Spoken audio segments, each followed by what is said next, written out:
So hello everyone, आज हम लोग डिस्कस करने वाले हैं कि आप लोग कैसे अपनी क्लास 10th का सिलेबस जल्दी से जल्दी कंप्लीट कर सकते हैं। तो इंटरनेट पे आप लोग देखें तो आप लोग को ऐसे बहुत सारे वीडियोस मिल जाएंगे जिसमें काफ़ी लोग मतलब इस टाइप के वीडियो बनाते हैं कि आप लोग कैसे अपना सिलेबस जल्दी कवर कर सकते हैं।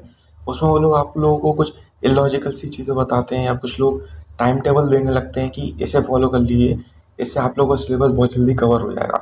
बट प्रैक्टिकली वो सारी चीज़ें हर एक इंडिविजुअल स्टूडेंट्स के लिए पॉसिबल नहीं हो पाती, बिकॉज उसमें आप लोगों को ये चीज़ पता नहीं चलती कि किस चैप्टर पे हम लोग को कितना टाइम देना है। तो इसी प्रॉब्लम को सॉल्व करने के लिए आज हम लोग लेकर आ गए हैं इस वीडियो को, जिसमें आप लोग को मोस्ट प्रैक्टिकल वे बताया जाएगा, जिससे कि आप लोग अपनी क्लास 10th का सिलेबस बहुत ही ईजिली और बहुत ही जल्दी कवर कर पाएंगे। तो इन सारी चीज़ों में हम लोग बात करने वाले हैं कि किस चैप्टर को आप लोगों को कितना टाइम देना है और किस सब्जेक्ट को आप लोगों को किस टाइप से पढ़ना है क्लास 10th में। अगर आप लोग इस सारी चीज़ों को अच्छी तरह फॉलो कर लेंगे तो इससे आप लोग 4 मंथ्स के अंदर ही अपना क्लास 10th का सिलेबस अच्छी तरीके से कंप्लीट कर लेंगे। अगर आप लोग ये वीडियो जुलाई में भी देख रहे हैं, मीन्स अक्टूबर के एंड तक आप लोग अपना क्लास 10th का सिलेबस कवर कर चुके होंगे। तो चलिए अब हम लोग आज के इस सेशन को स्टार्ट करते हैं।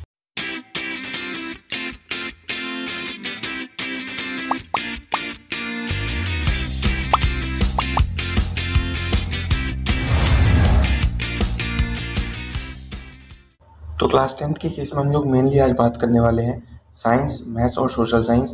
ये जो 3 मेजर सब्जेक्ट होते हैं आपके। इंग्लिश और हिंदी क्या है कि हम लोग बहुत ही कम सिलेबस में साइड बाय साइड अगर हम लोग थोड़ा बहुत टाइम भी निकालें तो तब भी हम लोग उन्हें कंप्लीट कर लेंगे। मेन प्रॉब्लम जो बच्चों को आती है वो इन्हीं 3 सब्जेक्ट्स में आती है। तो अगर हम लोग सिलेबस की बात करें तो आप लोग के साइंस में 13 चैप्टर आते हैं, मैथ्स में 14 और सोशल साइंस में 21 चैप्टर। वैसे देखा जाए तो 22 चैप्टर हैं, बट जो एंड वाला चैप्टर है वो मेनली आप लोगों का बोर्ड एग्जाम के पॉइंट ऑफ व्यू से नहीं है, उससे आप लोग के प्रोजेक्ट वगैरह आ जाते हैं, तो उसे यहाँ पे कंसीडर नहीं किया। तो ऑल टोटल चैप्टर्स हम लोग देखें तो टोटल 48 चैप्टर्स हो रहे हैं आप लोग के तीनों सब्जेक्ट्स को मिला के। और हम लोग को ये सिलेबस 4 मंथ्स में कंप्लीट करना है, मीन्स 4 मंथ्स में हम लोग के 16 वीक्स होते हैं। तो अगर मैथमेटिकल कैलकुलेशन के हिसाब से देखें तो 48 डिवाइड बाई 16, तो यहाँ पे आपके आ रहे हैं 3 चैप्टर्स। मीन्स इस हिसाब से आप लोगों को 1 वीक में 3 चैप्टर्स कंप्लीट करने हैं। अब ये 3 चैप्टर्स किस किस के होंगे? एक एक सब्जेक्ट का एक एक चैप्टर, ठीक है। तो इसे आप लोगों को 1 वीक में कंप्लीट करना है। तो उसके बाद स्टूडेंट्स का डाउट आता है कि हम लोग को कितने आवर्स की स्टडी करनी है। काफ़ी लोग सोचते हैं कि अगर आप लोगों को अच्छे परसेंटेज चाहिए तो आप लोग को मिनिमम 7 to 8 आवर्स की सेल्फ स्टडी करनी होगी। बट ऐसा नहीं है। अगर आप लोग डेडिकेटेड अच्छी तरीके से 3 आवर्स मिनिमम निकाल लेते हैं अपनी सेल्फ स्टडी का, तब भी आप लोग आराम से इतना स्कोर कर पाएंगे। क्योंकि हम लोग का क्या होता है, मेनली क्लास 10 में हम लोग का स्कूल होता है, तो स्कूल में आप लोगों को जाना है और उसके बाद कोचिंग क्लासेस भी होती हैं, तो सेल्फ स्टडी के लिए आप लोग के पास बहुत कम टाइम बचता है। तो आप लोग को 3 आवर्स मिनिमम डेली निकाल लेने हैं, जिसमें कि आप लोगों को मतलब फुल कॉन्सेंट्रेशन के साथ पढ़ना है। भले ही आप लोग 3 घंटे लगातार ना पढ़ें, 1 1 आवर करके पढ़ सकते हैं, बट आप लोग को डेडिकेटेड उस पर्टिकुलर सब्जेक्ट्स के लिए ही देना है। 1 1 आवर मतलब मैथ्स, साइंस और एसएसटी, ये 1 1 आवर आप लोग दे सकते हैं तीनों सब्जेक्ट्स के लिए। तो काफ़ी लोगों को जैसे मैंने ये चीज़ कही कि 1 वीक में आप लोगों को 3 चैप्टर्स कंप्लीट करने हैं, तो बहुत से लोगों को ये काफ़ी इलॉजिकल सी बात लग सकती है कि हम लोग को इस हिसाब से मतलब 2 डेज़ में 1 चैप्टर कंप्लीट करना है, और ऐसा मतलब हर सब्जेक्ट के हर चैप्टर्स के साथ पॉसिबल नहीं है। तो ये चीज़ एकदम सही है। आप लोग अगर देखें तो कुछ चैप्टर्स आप लोग के बड़े होते हैं, लेंदी होते हैं, और कुछ शॉर्ट भी होते हैं। तो हर एक चैप्टर को आप लोग 2 डेज़ में कवर नहीं कर पाएंगे। तो साथ तो उस हिसाब से आप लोग क्या करना है, अगर आप लोग को किसी चैप्टर में 3 या 4 डेज़ लग रहे हैं तो आप लोग को जल्दी जल्दी नहीं भागना, जितना टाइम आप लोग को लग रहा है उतना ही देना है। ये चीज़ मैंने इसलिए कही क्योंकि अगर आप लोग इसे अच्छी तरीके से मतलब 100% तरीके से फॉलो कर लेते हैं तो आप लोग 4 मंथ्स में अक्टूबर तक अपना सिलेबस कंप्लीट कर लेंगे। लेकिन आप लोग का एग्ज़ाम तो फेब से मार्च के बीच में होगा, तो आप लोग अगर थोड़ा लेट भी हो जाए मतलब नवंबर तक भी अगर आप लोग सिलेबस कंप्लीट कर लेते हैं तो उसमें भी कोई भी इशू नहीं है। ये चीज़ मेनली मैंने इसलिए कही बिकॉज आप लोगों को क्या होता है कि जो हाफ ईयरलीज वगैरह हैं और काफ़ी स्कूल्स के प्री बोर्ड्स भी नवंबर या अक्टूबर में भी स्टार्ट होने लगते हैं।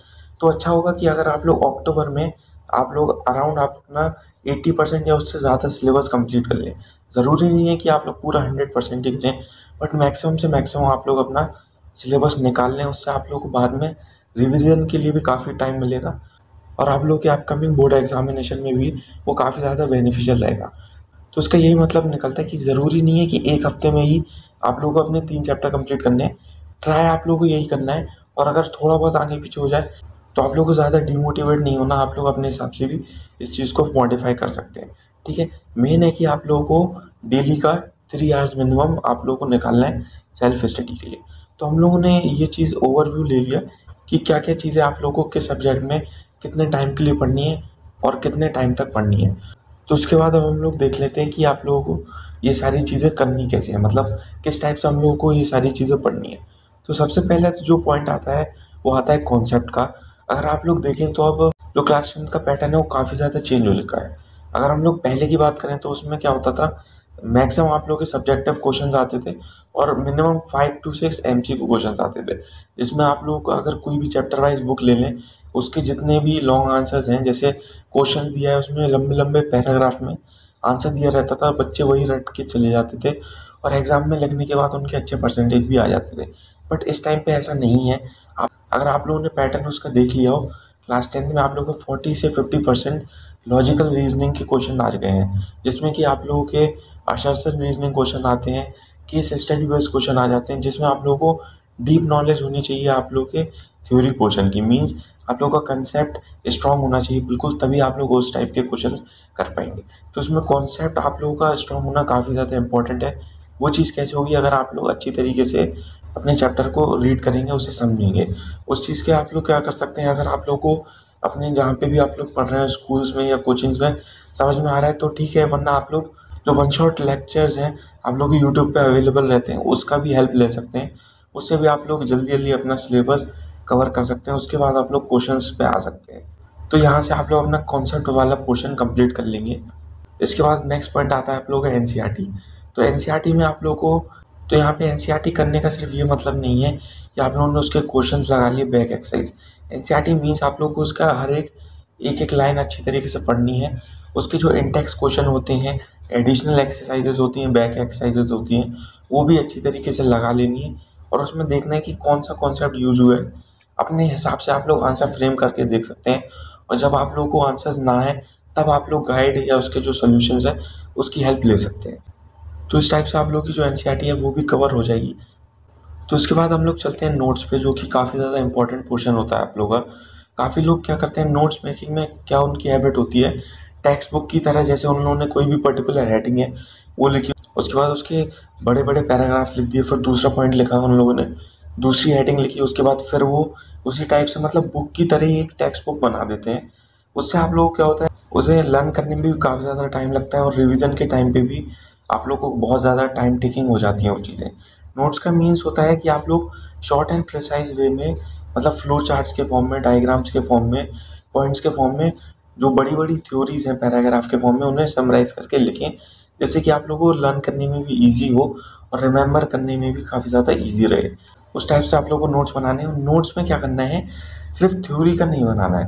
जैसे आप लोग जो क्वेश्चंस करते हैं, आप लोग के कोचिंग में भी कराए जाते होंगे कोई भी क्वेश्चन, उसको आप लोग को उसी में करना है। काफ़ी लोग क्या करते हैं, रफ में कर लेते हैं, वो लोग अपनी फेयर जो नोट्स की कॉपी होती है उसे ख़राब नहीं करते। उसके बाद वो लोग उस क्वेश्चन को करके भूल जाते हैं और रिवीजन के टाइम पे जब हम लोग के एग्ज़ाम आने वाले होते हैं, वो लोग फिर उन्हीं क्वेश्चंस को दोबारा लगाने लगते हैं। ये चीज़ें आप लोगों को नहीं करनी।